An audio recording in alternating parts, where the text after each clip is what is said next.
Este canal de audiolibros edita un poco el contenido de los libros siempre siendo fiel a la idea del autor con respecto a su obra. No nos hacemos responsables por las nuevas ideas que pueda llegar a causar el contenido. Nuestro único fin es esparcir de forma libre la información. Libro tercero: Acciones voluntarias e involuntarias. De Aristóteles. Punto: responsabilidad moral.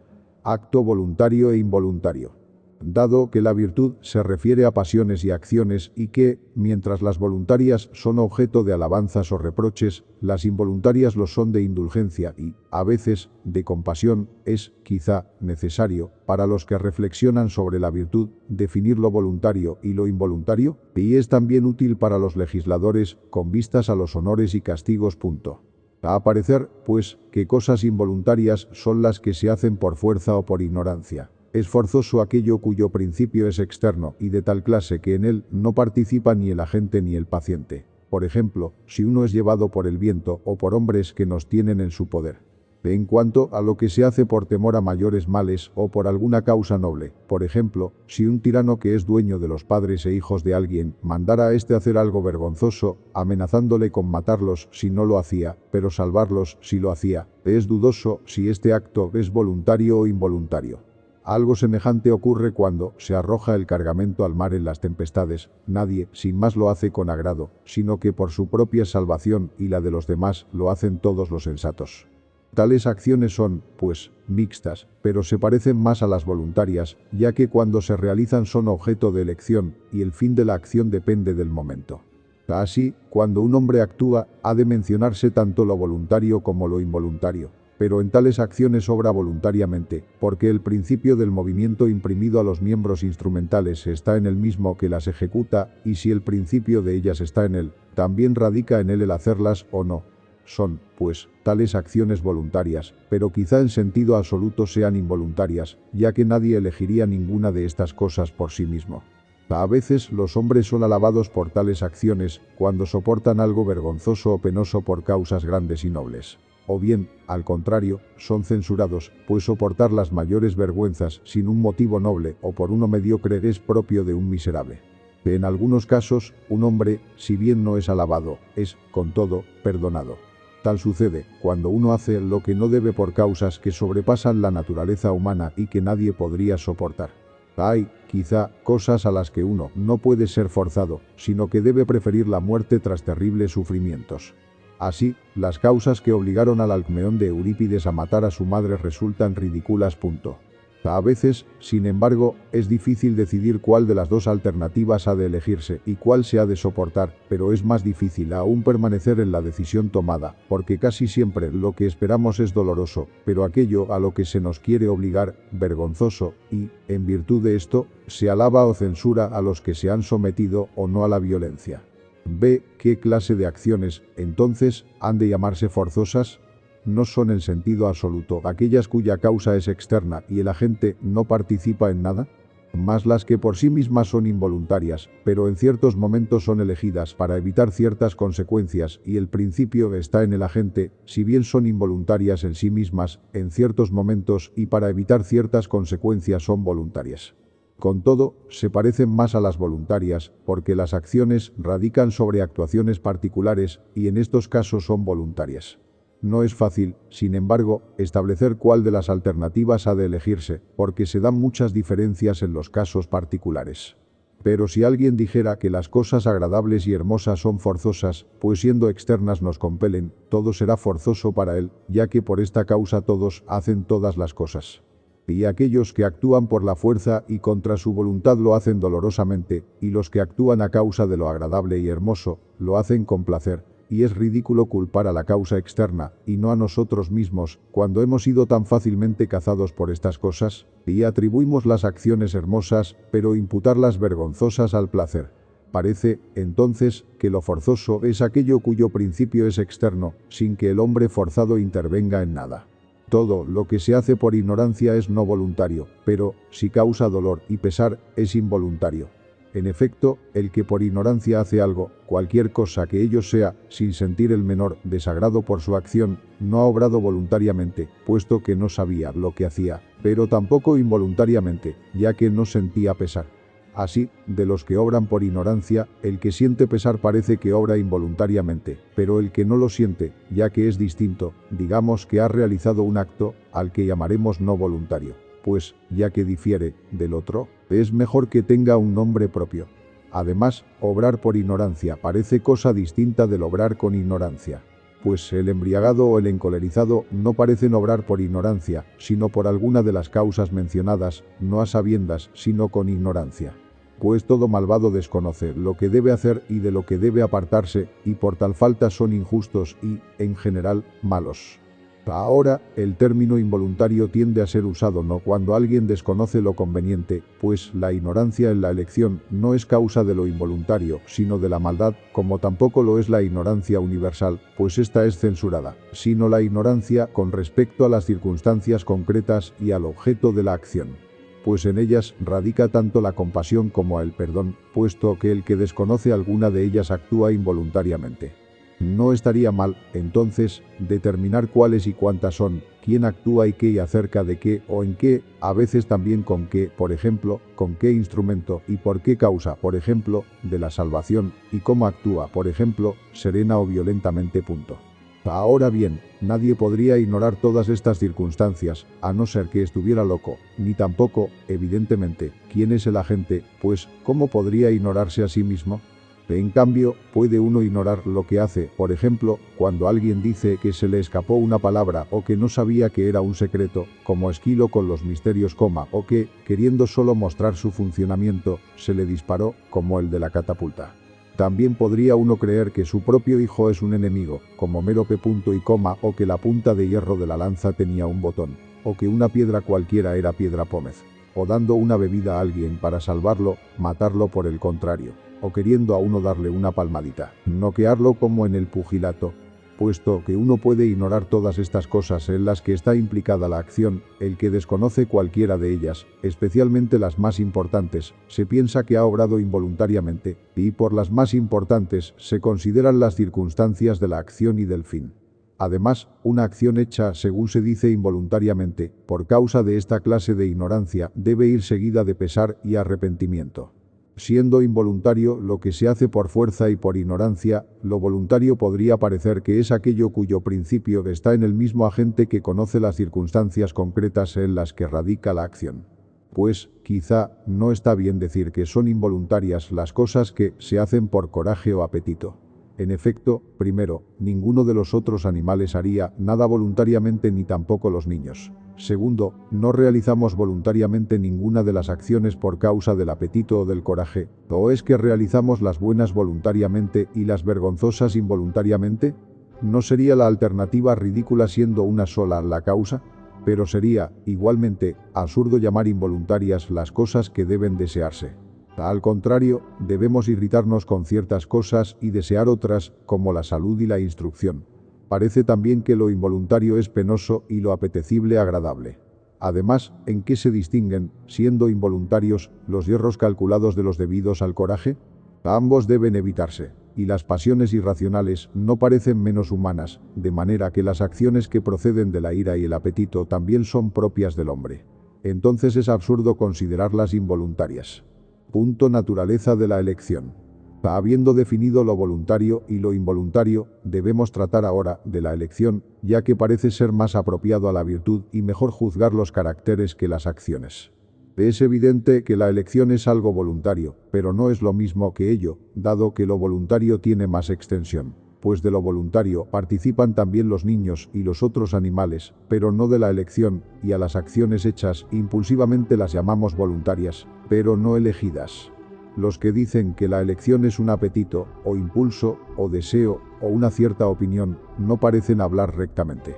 En efecto, la elección no es común también a los irracionales, pero sí el apetito y el impulso, y el hombre incontinente actúa por apetito, pero no por elección. El continente, al contrario, actúa eligiendo, y no por apetito. Además, el apetito es contrario a la elección, pero no el apetito al apetito. Y el apetito es de lo agradable o doloroso. La elección, ni de lo uno ni de lo otro. La elección menos aún es un impulso, pues lo que se hace por impulso en modo alguno parece hecho por elección. Tampoco, ciertamente, es un deseo, a pesar de su manifiesta proximidad. pues no hay elección de lo imposible, y si alguien dijera elegirlo, parecería a un necio, mientras que el deseo puede ser de cosas imposibles, por ejemplo, de la inmortalidad. Además, el deseo puede ser también de cosas que no podrían ser realizadas de ningún modo por uno mismo, por ejemplo, el deseo de que un cierto actor o atleta sean los vencedores. Pero nadie elige estas cosas, sino las que uno cree poder realizar por sí mismo. Por otra parte, el deseo se refiere más bien al fin, la elección a los medios conducentes al fin. Así deseamos estar sanos, pero elegimos los medios mediante los cuales podemos alcanzar la salud, y deseamos ser felices y así lo decimos, pero no podemos decir que elegimos serlo, porque la elección, en general, parece referirse a cosas que dependen de nosotros. Tampoco, la elección, puede ser una opinión. En efecto, la opinión parece referirse a todo, a cosas externas e imposibles no menos que a las que están a nuestro alcance, y se distingue por ser falsa o verdadera, no por ser buena o mala, mientras que la elección, más bien, parece ser esto último. En general, entonces, quizá nadie diría que es lo mismo que la opinión, pero tampoco que se identifica con alguna en particular, pues tenemos un cierto carácter por elegir lo bueno o malo, pero no por opinar. Y elegimos tomar o evitar algo de estas cosas, pero opinamos qué es o a quién le conviene o cómo, pero de tomarlo o evitarlo en modo alguno opinamos. Además, se alaba la elección más por referirse al objeto debido, que por hacerlo rectamente. La opinión, en cambio, es alabada por ser verdadera. Elegimos también lo que sabemos exactamente que es bueno, pero opinamos sobre lo que no sabemos del todo. Y no son, evidentemente, los mismos los que eligen y opinan lo mejor, sino que algunos son capaces de formular buenas opiniones, pero, a causa de un vicio, no eligen lo que deben. Si la opinión precede a la elección o la acompaña, nada importa. No es esto lo que examinamos, sino si la elección se identifica con alguna opinión. Entonces, ¿qué es o de qué índole, ya que no es ninguna de las cosas mencionadas? Evidentemente, es algo voluntario, pero no todo lo voluntario es objeto de elección. ¿Acaso es algo que ha sido ya objeto de deliberación? Pues la elección va acompañada de razón y reflexión, y hasta su mismo nombre parece sugerir que es algo elegido antes que otras cosas. La deliberación. Deliberamos sobre todas las cosas y todo es objeto de deliberación, o sobre algunas cosas no es posible la deliberación. Quizá deba llamarse objeto de deliberación no aquello sobre lo cual podría deliberar un necio o un loco, sino aquello sobre lo que deliberaría un hombre de sano juicio. En efecto, nadie delibera sobre lo eterno, por ejemplo, sobre el cosmos, o sobre la diagonal y el lado, que son inconmensurables, ni sobre las cosas que están en movimiento, pero que ocurren siempre de la misma manera, o por necesidad, o por naturaleza, o por cualquier otra causa, por ejemplo, sobre los solsticios y salidas de los astros, ni sobre las cosas que ocurren ya de una manera ya de otra, por ejemplo, sobre las sequías y las lluvias, ni sobre lo que sucede por azar, por ejemplo, sobre el hallazgo de un tesoro. Tampoco deliberamos sobre todos los asuntos humanos, por ejemplo, ningún lacedemonio delibera sobre cómo los escitas estarán mejor gobernados, pues ninguna de estas cosas podría ocurrir por nuestra intervención.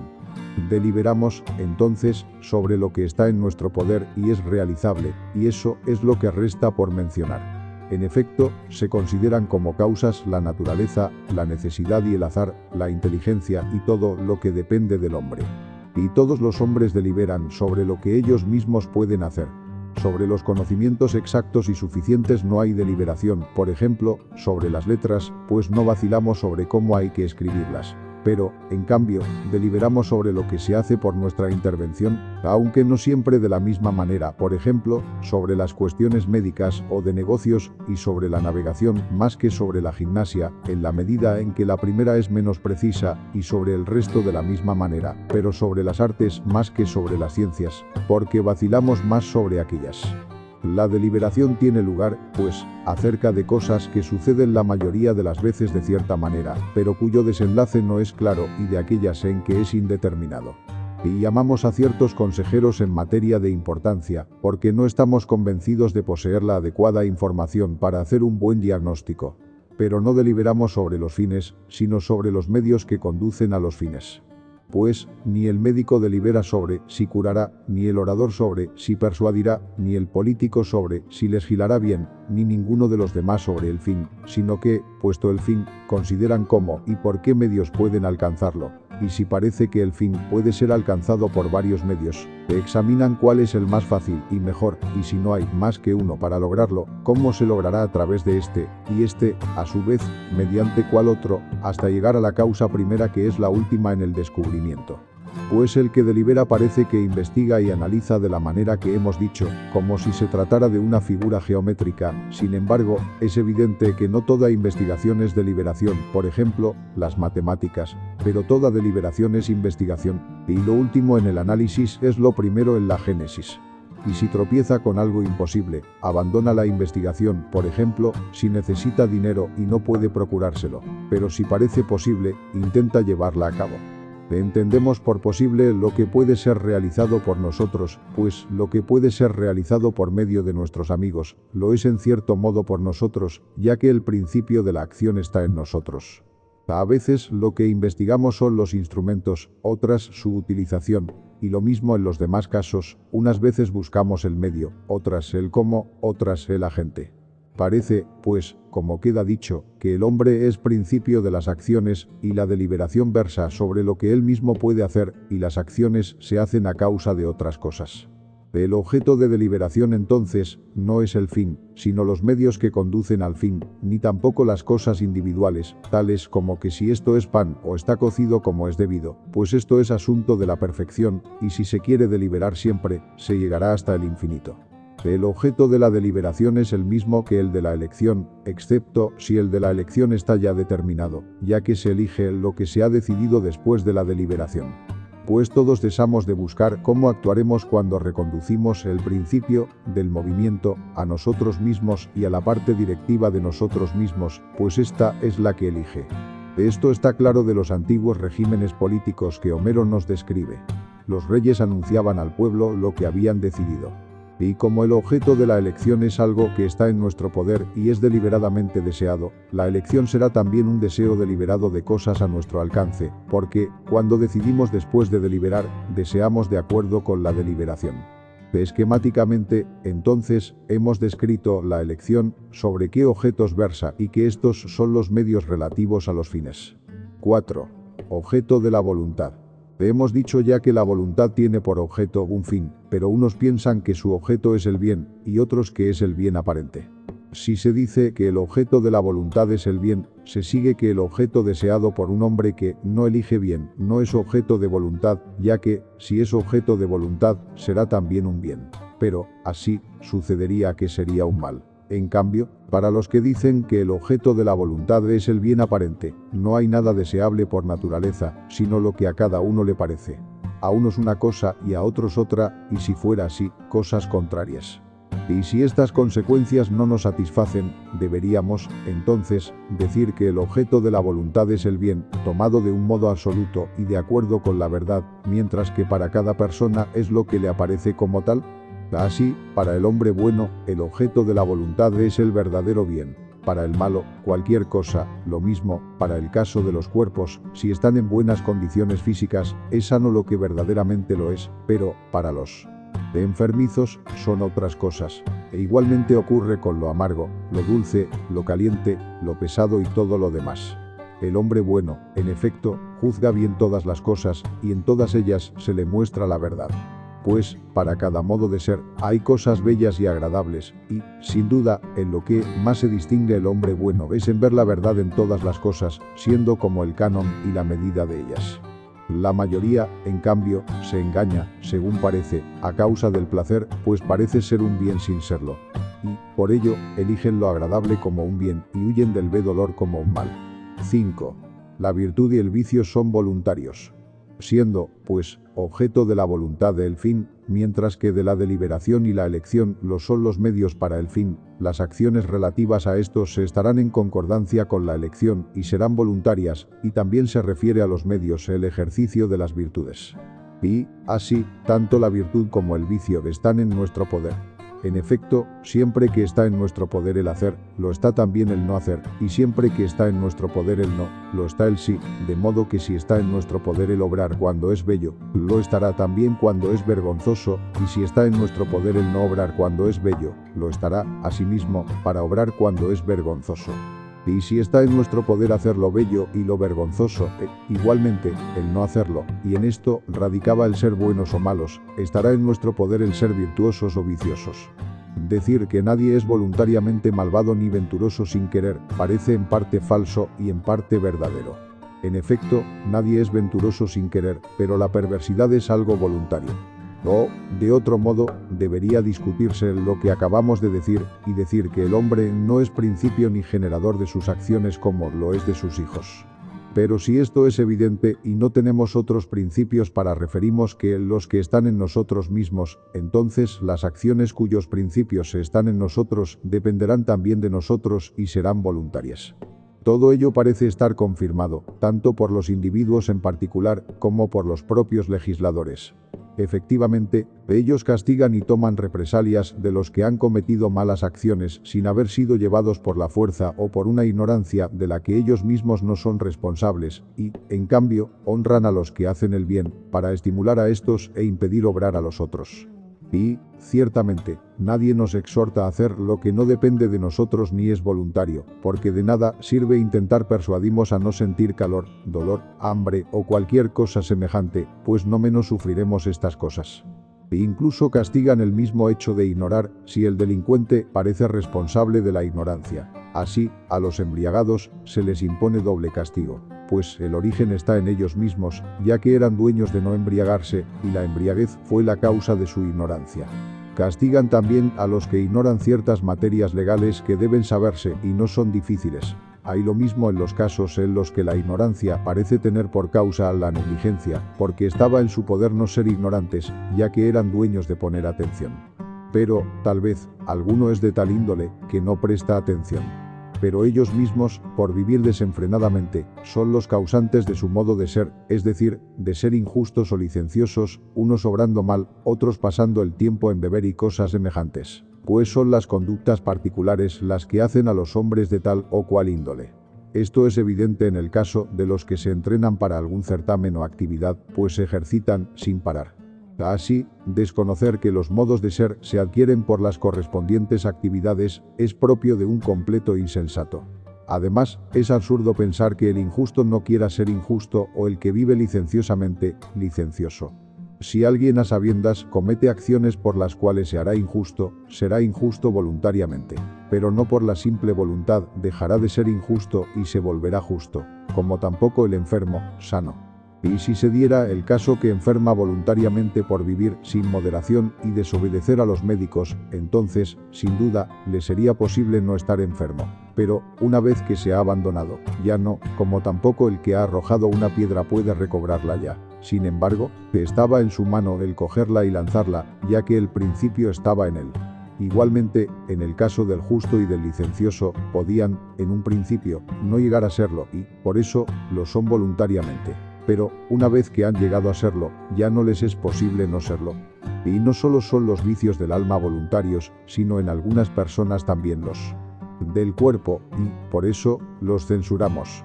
En efecto, nadie censura a los que son feos por naturaleza, pero sí a los que lo son por falta de ejercicio y negligencia. E igualmente ocurre con la debilidad y defectos físicos.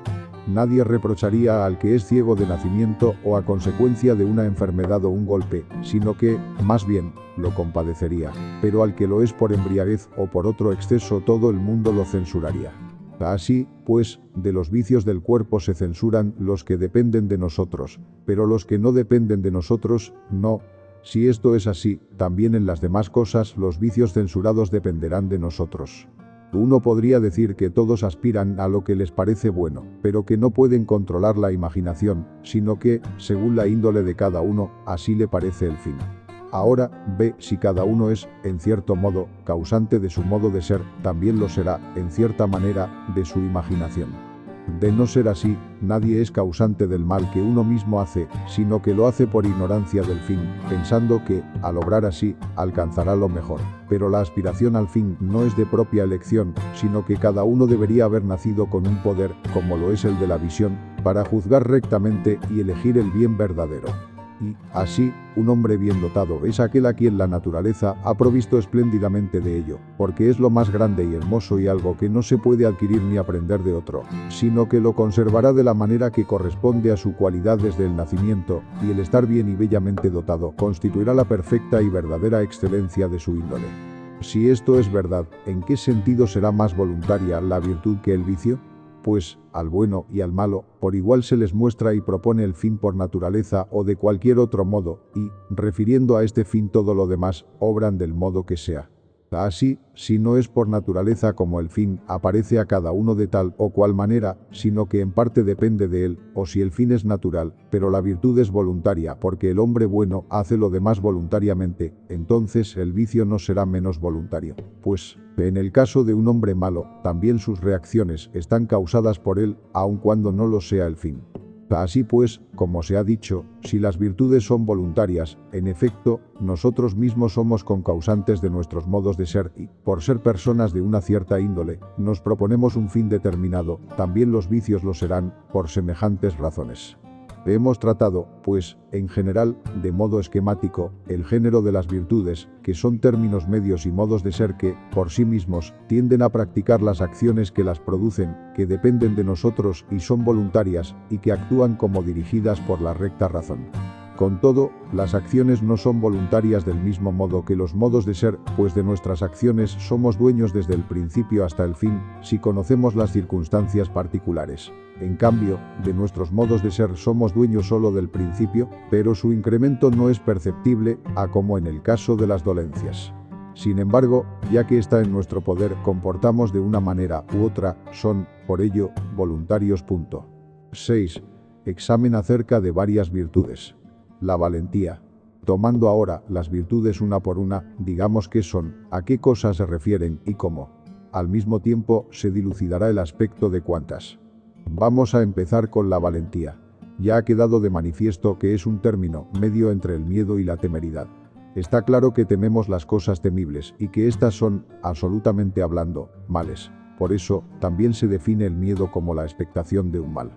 Tememos, pues, todas las cosas malas, como la infamia, la pobreza, la enfermedad, la falta de amigos, la muerte. Pero el valiente no parece serlo en relación con todas estas cosas, pues algunas han de temerse y es noble temerlas, y no hacerlo es vergonzoso, por ejemplo, la infamia. El que la teme es honrado y decente, el que no la teme, desvergonzado. Y es solo el sentido metafórico, por lo que algunos llaman a este audaz, ya que tiene algo semejante al valiente, pues el valiente es un hombre que no teme. Quizá no se debería temer la pobreza ni la enfermedad ni, en general, los males que no provienen de un vicio ni los causados por uno mismo. Pero tampoco es valiente el que no teme estas cosas, lo llamamos así, en virtud de una analogía, pues algunos, que son cobardes en los peligros de la guerra, son generosos y tienen buen ánimo frente a la pérdida de su fortuna. Tampoco es uno cobarde si teme los insultos a sus hijos o a su mujer, o teme la envidia o algo semejante, ni valiente si se muestra animoso cuando van a azotarlo. 25. Ahora bien, ¿cuáles son las cosas temibles que soporta el valiente? ¿Acaso las más temibles? Nadie, en efecto, puede soportar mejor que él tales cosas. Ahora bien, lo más temible es la muerte. Es un término, y nada parece ser ni bueno ni malo para el muerto. Sin embargo, ante la muerte, no parece que el valiente lo sea en toda ocasión, como, por ejemplo, en el mar o en las enfermedades. ¿En qué casos, entonces? Sin duda, en los más nobles. Tales son los de la guerra, pues aquí los riesgos son los mayores y más nobles, y las honras que tributan las ciudades y los monarcas son proporcionadas a estos riesgos. Así se podría llamar valiente en el más alto sentido al que no teme una muerte gloriosa ni las contingencias que lleva consigo, como son, por ejemplo, las de la guerra. Y no menos osado es el valiente en el mar que en las enfermedades, pero no de la misma manera que los marinos. Pues mientras aquel desespera de su salvación y se indigna de una tal muerte, los marinos, en cambio, están esperanzados gracias a su experiencia. Y podemos añadir que un hombre también muestra su valor en los casos en que se requiere valentía o es glorioso morir, pero en tales desgracias no se da ninguna de estas circunstancias. 7. Continuación del examen sobre la valentía, cobardía y temeridad. Lo temible no es para todos lo mismo, pero hablamos, incluso, de cosas que están por encima de las fuerzas humanas. Estas, entonces, son temibles para todo hombre de sano juicio. Pero las temibles que son a la medida del hombre difieren en magnitud y en grado, y, asimismo, las que inspiran coraje. Ahora bien, el valiente es intrépido como hombre. Temerá, por tanto, tales cosas, pero como se debe y como la razón lo permita a la vista de lo que es noble, pues este es el fin de la virtud. Sin embargo, es posible temer esas cosas más o menos, y también temer las no temibles, como si lo fueran. De este modo, se cometen errores al temer lo que no se debe, o como no se debe, o cuando no se debe, o en circunstancias semejantes, y lo mismo en las cosas que inspiran confianza. Así pues, el que soporta y teme lo que debe y por el motivo debido, y en la manera y tiempo debidos, y confía en las mismas condiciones, es valiente, porque el valiente sufre y actúa de acuerdo con los méritos de las cosas y como la razón lo ordena. Ahora, el fin de toda actividad está de acuerdo con el modo de ser, y para el valiente la valentía es algo noble, y tal lo será el fin correspondiente, porque todo se define por su fin. Es por esta nobleza, entonces, por lo que el valiente soporta y realiza acciones de acuerdo con la valentía. De los que se exceden, el que se excede por falta de temor carece de nombre. Ya hemos dicho antes que muchos de estos modos de ser no tienen nombre. Pero sería un loco o un insensible si no temiera nada, ni los terremotos, ni las olas, como se dice de los celtas. El que se excede en audacia respecto de las cosas temibles es temerario. Este parece ser también un jactancioso con apariencias de valor. Al menos quiere manifestarse como un valiente frente a lo temible y, por tanto, lo imita en lo que puede. Por eso, la mayoría son unos cobardes jactanciosos, pues despliegan temeridad en tales situaciones, pero no soportan las cosas temibles. El que se excede en el temor es cobarde, pues teme lo que no se debe y como no debe, y todas las otras calificaciones le pertenecen. Le falta también coraje, pero lo más manifiesto en él es su exceso de temor en las situaciones dolorosas. El cobarde es, pues, un desesperanzado, pues a lo teme todo. Contrario es el caso del valiente, pues la audacia es la característica de un hombre esperanzado. El cobarde, el temerario, el valiente, entonces, están en relación con las mismas cosas, pero se comportan de diferente manera frente a ellas. Pues los dos primeros pecan por exceso o por defecto, mientras que el tercero mantiene el justo medio y como es debido. Los temerarios son, ante el peligro, precipitados y lo desean, pero ceden cuando llega. Los valientes, en cambio, son ardientes en la acción, pero tranquilos antes de ella. Como hemos dicho, pues, la valentía es un término medio en relación con las cosas que inspiran confianza o temor, y en las situaciones establecidas, y elige y soporta el peligro, porque es honroso hacerlo así, y vergonzoso no hacerlo. Pero el morir por evitar la pobreza, el amor o algo doloroso, no es propio del valiente, sino, más bien, del cobarde. Porque es blandura evitar lo penoso, y no sufre la muerte por ser noble, sino por evitar un mal. 8. Diferentes formas de valor. El valor es, pues, algo de esta índole, pero el término se aplica también a otras 5 formas. Ante todo, el valor cívico, que es el más parecido al verdadero valor. En efecto, los ciudadanos se exponen, a menudo, a los peligros para evitar los castigos establecidos por las leyes, o los reproches, o para obtener honores, y por esto parecen ser los más valientes aquellos en cuyas ciudades los cobardes son deshonrados y los valientes honrados. Homero considera valientes a hombres tales como Diomedes y Héctor. Polidamante será el primero en echarme reproches. Y Diomedes. Héctor un día dirá arengando a los troyanos: el hijo de Tideo huyó de mí. Este género de valentía es la que más se parece a la descrita anteriormente, porque nace de una virtud, es, en efecto, resultado del pudor y del deseo de gloria, esto es, del honor y de rehuir la infamia, por ser vergonzosa. En la misma categoría se podrían colocar también los que son obligados por sus gobernantes, pero son inferiores, por cuanto no obran por vergüenza, sino por miedo, y no rehuyen lo vergonzoso, sino lo penoso. Pues los señores los obligan, como Héctor. A aquel a quien yo encuentre, zafándose de la batalla, no le quedará esperanza de escapar a los perros. Lo mismo hacen los que colocan sus tropas y azotan a los que abandonan los puestos, y los que sitúan a sus hombres delante de trincheras o cosas análogas. Todos ellos obligan. Pero uno no debe ser valiente por necesidad, sino porque es hermoso. La experiencia de las cosas particulares también parece ser una cierta valentía, y de ahí que Sócrates opinara que la valentía es ciencia. Todo hombre difiere por tener experiencia en diferentes campos, y así los soldados la tienen en las cosas de la guerra. Efectivamente, en la guerra hay, según parece, muchos temores vanos que los soldados reconocen mejor que nadie, de suerte que aparecen como valientes porque los demás no conocen cuáles son. Además, gracias a su experiencia, son más efectivos en el ataque y en la defensa, ya que saben servirse de las armas y poseen las mejores tanto para atacar como para defenderse, y, así, luchan como armados contra inermes o como atletas contra aficionados. Pues, en tales contiendas, no son los más valientes los que mejor luchan, sino los más fuertes y los que tienen los mejores cuerpos. Mas los soldados se vuelven cobardes cuando el peligro es excesivo o son inferiores en número o en armamento, pues son los primeros en huir, mientras los ciudadanos mueren en sus puestos, como sucedió en el templo de Hermes Coma. Porque para ellos el huir es vergonzoso y la muerte es preferible a semejante salvación. Los profesionales, en cambio, se arriesgan al principio creyendo ser más fuertes, pero cuando descubren su inferioridad huyen, porque temen la muerte más que la vergüenza. Pero el valiente no es de tal índole. El coraje también se toma por valentía, pues parecen, asimismo, valientes los que arrebatadamente se lanzan como las fieras contra los que los han herido, porque es un hecho que los valientes son fogosos, ya que el coraje es lo más audaz frente a los peligros. Por eso dice Homero: infundió vigor a su ánimo, despertó su ardor y coraje, y exhalando fiero vigor por sus narices, y le hirvió la sangre. Todas estas expresiones, en efecto, parecen indicar la excitación y empuje del coraje. Ahora bien, los hombres valientes obran a causa de la nobleza, pero su coraje coopera. Pero las fieras atacan con el dolor cuando las han herido o porque tienen miedo, ya que cuando están en la selva no se acercan. Así, cuando las fieras empujadas por el dolor y el coraje se lanzan hacia el peligro sin prever nada terrible, no son valientes, puesto que así también los asnos serían valientes cuando tienen hambre, ya que ni los golpes los apartan del pasto.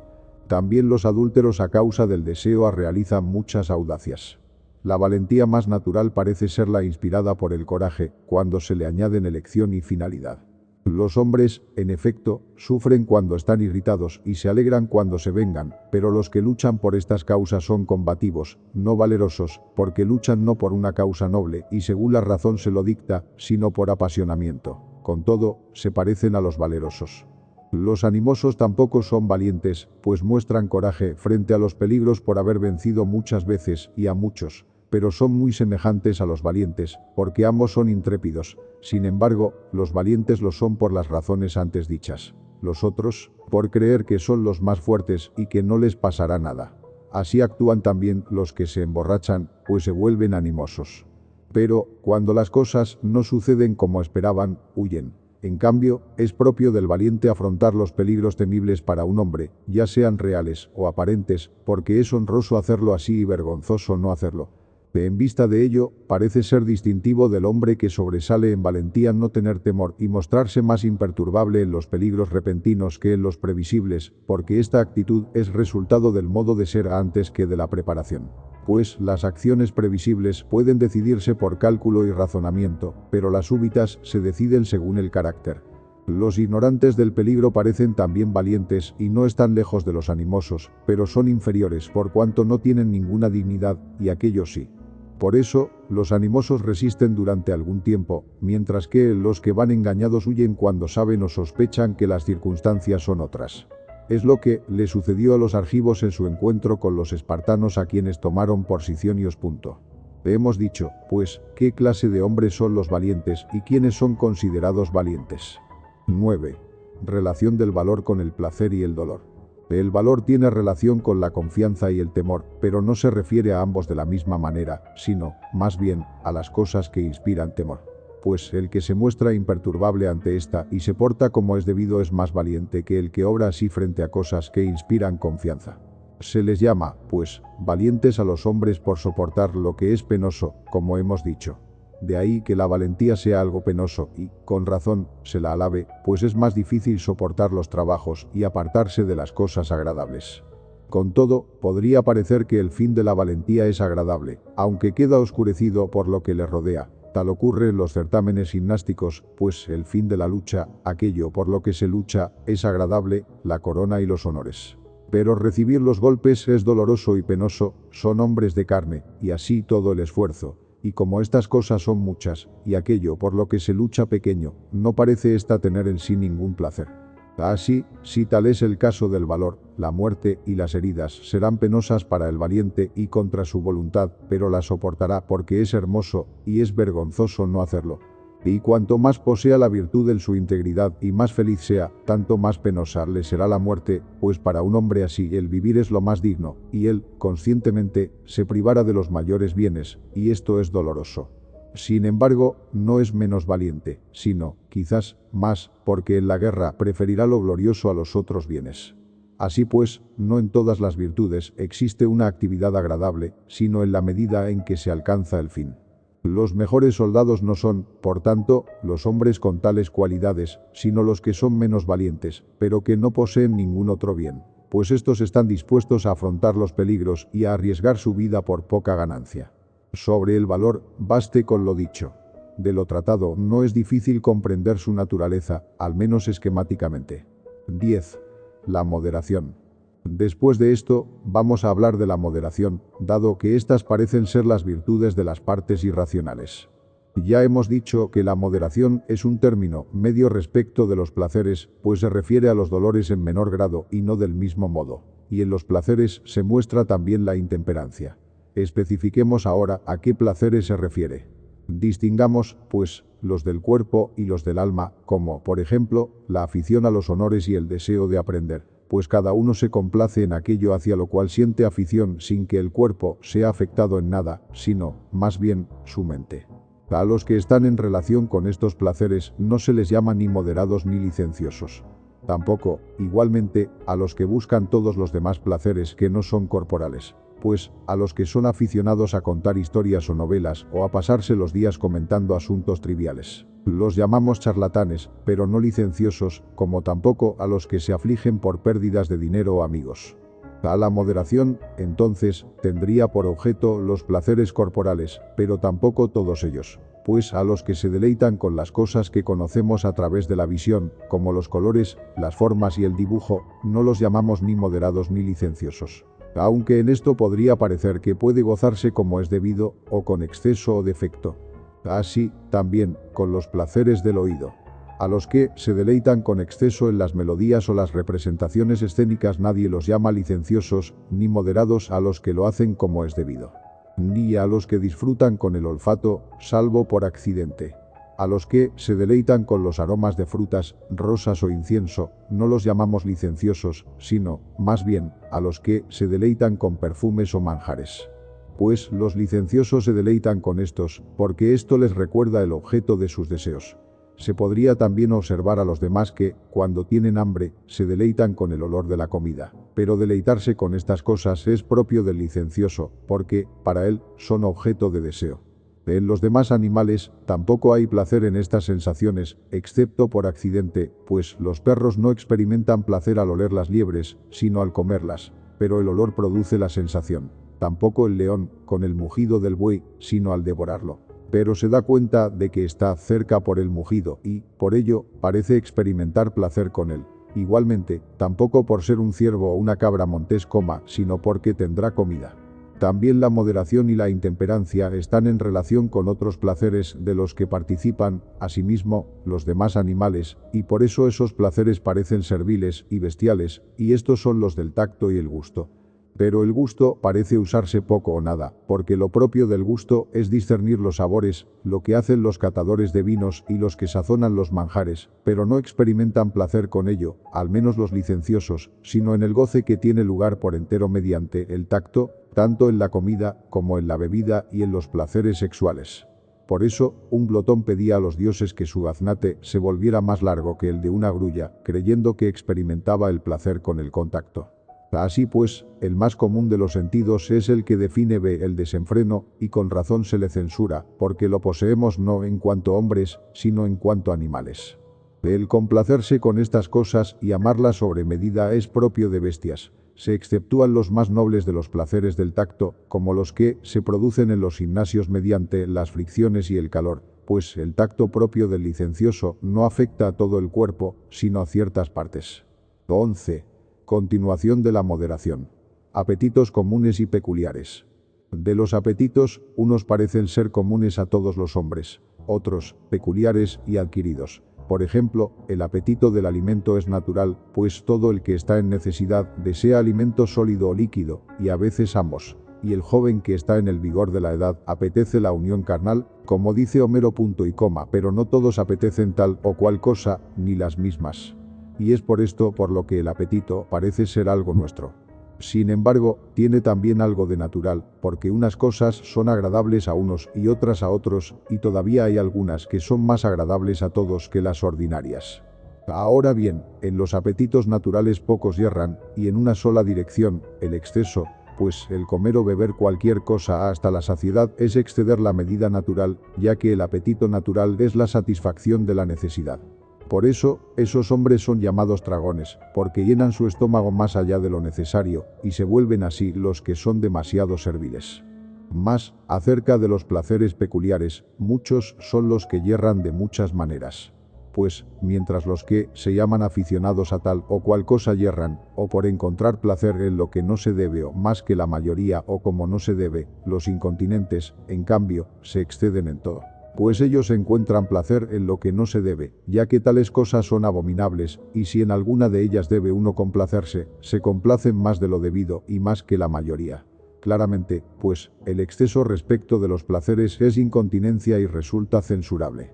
En cuanto a los dolores, uno no es llamado, como en el caso de la valentía, moderado por soportarlo, ni incontinente por no soportarlo, sino que el incontinente lo es por afligirse más de lo debido cuando no alcanza los placeres, y es el placer el que le produce el dolor, y el moderado lo es porque no se aflige por la falta y abstinencia de lo placentero. El licencioso, pues, desea todos los placeres o los más aplacenteros y es conducido por este apetito a preferir unos en vez de otros, y de ahí que se aflija por no conseguirlos y por el mero hecho de apetecerlos, porque el apetito va acompañado de dolor, aunque parezca absurdo sentir dolor a causa del placer. Personas que se quedan atrás respecto de los placeres y se complacen en ellos menos de lo debido, apenas existen, porque tal insensibilidad no es humana. Pues incluso los animales distinguen los alimentos, y se complacen en unos y no en otros. Así, si para alguien no hubiera nada agradable y ni diferencia alguna entre una cosa u otra, estaría lejos de ser un hombre. Tal persona no tiene nombre, porque difícilmente existe. El moderado ocupa el término medio entre estos extremos, porque no se complace en lo que más se complace el licencioso, sino que, más bien, le disgusta, ni se complace, en general, con lo que no debe, ni en nada con exceso, y cuando estas cosas faltan no se aflige ni las desea, o solo moderadamente, y no más de lo que debe o cuando no debe, ni, en general, ninguna de estas cosas. Y cuantas cosas agradables conducen a la salud o al bienestar, las deseará con medida y como se debe, y lo mismo, las restantes cosas agradables que no impiden aquellos bienes o no son extrañas a lo noble o no exceden de sus recursos. Porque el que no tiene tal disposición ama más esos placeres que la dignidad, y el moderado no es así, sino que su guía es la recta razón. La intemperancia. La intemperancia parece más voluntaria que la cobardía, pues la primera surge a causa del placer, la segunda a causa del dolor, y mientras uno se elige, el otro se rehúye. Además, el dolor altera y destruye la naturaleza del que lo tiene, pero el placer no hace nada de esto.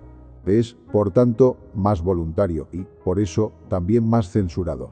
Y es más fácil acostumbrarse a estas cosas, pues hay muchas así en la vida y ningún peligro existe para los que se acostumbran a ellas, mientras que con las cosas temerosas ocurre lo contrario. Podría parecer que la cobardía es voluntaria no como sus manifestaciones concretas, porque la cobardía en sí misma no es dolorosa, mientras que aquella nos altera a causa del dolor hasta el punto de arrojar las armas y cometer otras acciones vergonzosas, y, por eso, parecen ser forzosas. Por el contrario, para el intemperante, las acciones concretas son voluntarias, pues las apetece y desea, pero, en carácter general, lo son menos, ya que nadie desea ser intemperante. Aplicamos también el nombre de intemperancia a las faltas de los niños, y tienen, en efecto, cierta semejanza. Cuál ha dado nombre a cuál no nos importa ahora, pero es evidente que el posterior lo ha recibido del anterior. La transferencia de nombre no parece haberse verificado sin motivo. Hay que contener, en efecto, al que tiende a cosas feas y tiene mucho desarrollo, y tal apetito se da principalmente en los niños. Porque los niños viven según el apetito y en ello se da, sobre todo, el deseo de lo agradable. Así, si este deseo no se encauza y somete a la autoridad, irá muy lejos, porque el deseo de lo placentero es insaciable y absoluto para el que no tiene uso de razón, y el ejercicio del apetito aumenta la tendencia natural, y si los apetitos son grandes e intensos desalojan el raciocinio. Por eso, los apetitos han de ser moderados y pocos, y no oponerse en nada a la razón. Nosotros llamamos a esto ser obediente y refrenado, y, así como el niño debe vivir de acuerdo con la dirección del preceptor, también los apetitos de acuerdo con la razón. Por ello, los apetitos del hombre moderado deben estar en armonía con la razón, pues el fin de ambos es lo bueno, y el hombre moderado apetece lo que debe y cómo y cuándo debe, y esa es la manera de ordenarlo la razón. Esta es, pues, nuestra exposición sobre la moderación. Gracias por ver el vídeo, deja tu like, suscríbete y síguenos en nuestras redes sociales, están en la descripción.